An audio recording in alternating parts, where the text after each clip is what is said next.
Bismillahirrahmanirrahim. Assalamualaikum warahmatullahi wabarakatuh. Perkenalkan, nama saya Zahra Putri Rananda dari lokal 6 SPIA, mata kuliah Metode Sejarah Lisan. Di sini, Rara berkesempatan untuk mewawancarai seorang tokoh yang sangat berpengaruh dalam perguruan silat, khususnya di Minangkabau, yaitu di Kota Padang. Di sini, Rara bersama Makci yang biasa disebut Makci Singo Barantai. Baik, perkenalkan Makci, saya di sini untuk mewawancarai. Jadi, bagaimana sejarah dari perguruan silat Singo Barantai? Sejarah Singo Barantai. Singo Barantai ini sudah ada sejak tahun yang udah tidak bisa lagi kita tebak. Sudah ada sejak zaman penjajahan. Ya. Kemudian Singo Barantai ini dipimpin oleh seorang guru besar yang bernama Ajih Balyang-Balyang. Ajis bergelar Balyang-Balyang karena kecepatannya gitu. Pada tahun 60-an Singo Barantai berdiri di sasaran Surau Talao, bernama Sasaran Surau Talao yang berada di Lubuk Lintah, negeri asal di Lubuk Lintah. Tahun 60-an kemudian sempat vakum dan aktif kembali pada tahun 1998, tepatnya 18 April. Ya. Jadi dari perguruan ini sendiri udah generasi keberapa? Udah nggak tahu lagi generasi.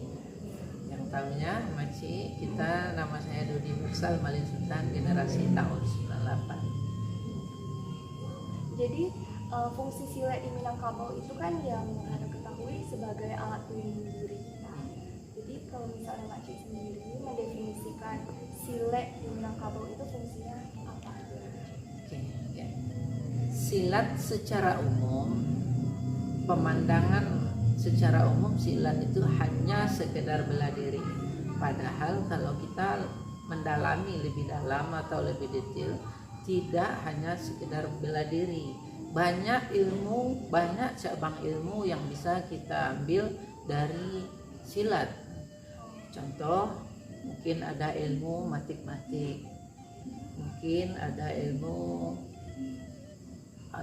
anatomi tubuh, ada ilmu agama, ada ilmu yang lain gitu. Banyak ilmu yang kita gali dari silat. Silat bukan hanya sekedar bela diri, tapi silat berbagai-bagai macam ilmu. Berbagai-bagai macam ilmu dalam silat. Iya. Jadi yang membedakan silat Minangkabau sama silat di luar Sumbar itu apa? Iya. Iya. Yang membedakan silat Minangkabau dengan bela diri yang lain, silat khususnya di Singo Barantai itu berjalan dengan filsafah, dengan filosofinya. Mungkin secara umum orang memandang silat hanya bela diri, kekuatan, kecepatan, power, ketepatan, padahal bukan. Khusus untuk Singo Barantai, silat itu akal dulu. Yang lebih utama itu agamanya, akhlaknya, bukan ilmunya. Orang yang berilmu belum tentu berakhlak, tapi orang yang berakhlak harus memiliki ilmu. Silat berjalan dengan filosofi. Filosofi akal yang dimaksud di dalam perguruan Singo Barantai itu ya. Setiap silat itu mempunyai gerakan. Contoh salah satunya bajarak, makanan tangan, bajarak makanan kaki, dakek makanan tangan, tasudui makanan siku. Itu salah satu contoh. Tidak mungkin orang Minangkabau menembak balam coba suka, tapi sesuaikan tubuh ini. Dan kalau misalnya Singo Barantai ini yang saya ketahui kan memang udah banyak nih lulusan-lulusannya. Jadi kalau misalnya fungsi dari perguruan silat Singo Barantai itu untuk apa saja? Ya, okay. Terutama sekali di Singo Barantai kita harus mengembangkan adab. Kita gali lebih dalam silat. Silat diambil dari bahasa Arab wasilah yang artinya hubungan. Jadi di sini Maci menggabungkan silat dengan sholat. Jadi silat kita harus mengetahui hubungan kepada Allah, hubungan kepada sesama manusia, bahkan ada hubungan kepada alam, lingkungan, bahkan ada hubungan kepada makhluk astral yang kasat mata, yang tidak bisa dilihat panca indera. Jadi silat harus menyatu dengan sholat. Di sini kita tanamkan agamanya yang lebih penting. Agamanya, akhlaknya. Dan berarti sila itu sendiri apakah masih ada kaitannya sama dinamisme dan animisme di Minangkabau sendiri? Kalau bicara dinamisme, silat itu kita yakin. Kita ambil silat itu dari bahasa Arab wasilah, hubungan agama Islam. Ya. Terus kan kalau dilihat sekarang orang ketika dia mempunyai kekuatan dalam artian fisik, itu dia menjadi bisa dikatakan sombong. Jadi kalau misalnya dalam perguruan silat semua berantai sendiri, dia ditekankan ketika kita memiliki kelebihan itu seperti apa lagi? Ya, makanya tadi masih bilang di singo berantai kita harus mendalami adabnya dulu. Ya, bukan. Jadi ada pepatah yang mengatakan memakai ilmu padi makin berisi kita makin berendut. Ada pepatah orang tua, dikacak langan lah balangan, dikacak batih lah babati. Orang yang sombong itu. Makanya kita harus dalami adabnya dulu. Dalam silat kita harus tahu dulu adabnya. Bagaimana kita bertemu guru, bagaimana kita mau latihan. Sesama kita datang tapak muka, pulang tapak punggung, bersalaman sesuai dengan sunnah-sunnah.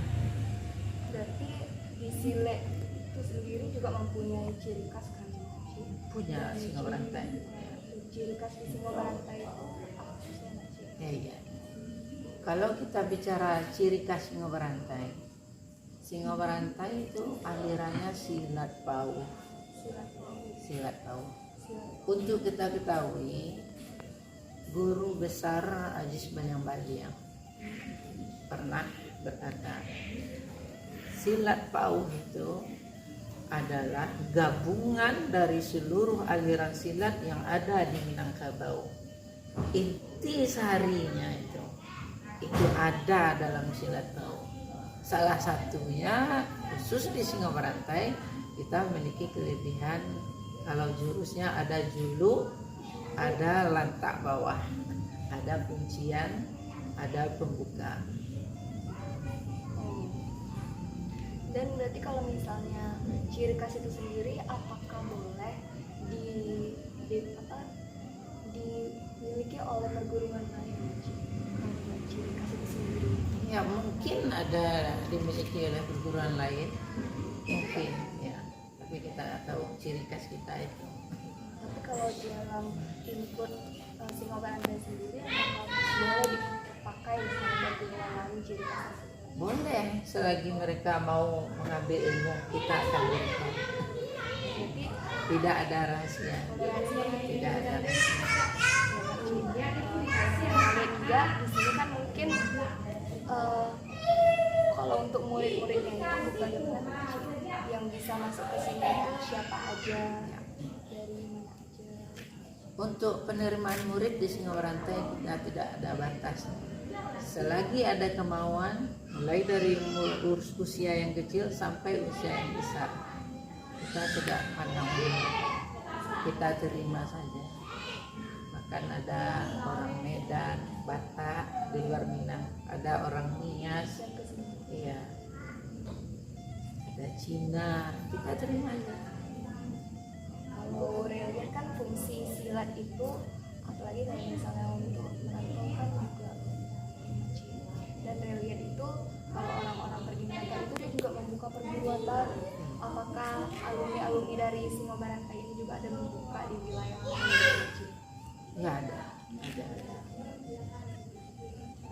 Mungkin